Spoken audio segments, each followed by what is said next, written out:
بسم اللہ الرحمن الرحیم۔ الصلاۃ والسلام علیک یا سیدی یا رسول اللہ،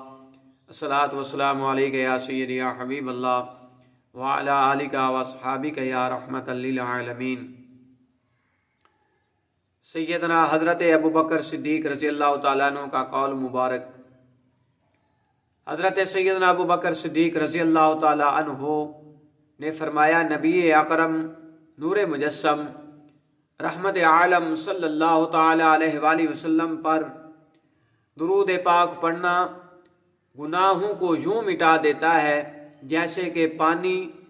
آگ کو بجھا دیتا ہے، اور حضور پاک صاحب لولاک صلی اللہ تعالی علیہ وآلہ وسلم پر سلام بھیجنا اللہ تعالیٰ کی رضا کے لیے غلام آزاد کرنے سے افضل ہے، اور رسول اکرم صلی اللہ تعالی علیہ وآلہ وسلم کے ساتھ محبت کرنا اللہ تعالیٰ کی راہ میں تلوار چلانے اور جانیں قربان کرنے سے افضل ہے۔ حضرت سیدنا ابو ہریرہ رضی اللہ تعالیٰ عنہ ارشاد فرماتی ہیں کہ میرے آقا علیہ الصلوۃ والسلام نے ارشاد فرمایا کہ مجھ پر درود پاک پڑھنا، یعنی کہ جو مجھ پر درود پاک پڑھے گا وہ جنت میں داخل ہوگا، اور یہ جنت کا راستہ ہے۔ سیدنا عبداللہ ابن مسعود رضی اللہ تعالیٰ عنہ نے حضرت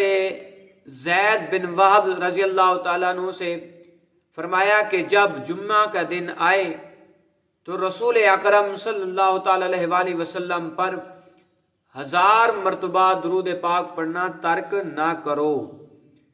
سیدنا حضرت حذیفہ رضی اللہ تعالیٰ عنہ نے فرمایا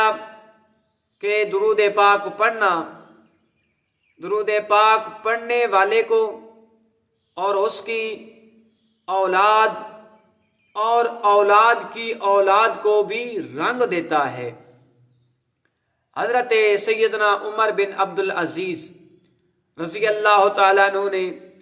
فرمان جاری کیا کہ جمعہ کے دن علم کی اشاعت کرو اور حضور نبی کریم رؤوف الرحیم تاجدار دو عالم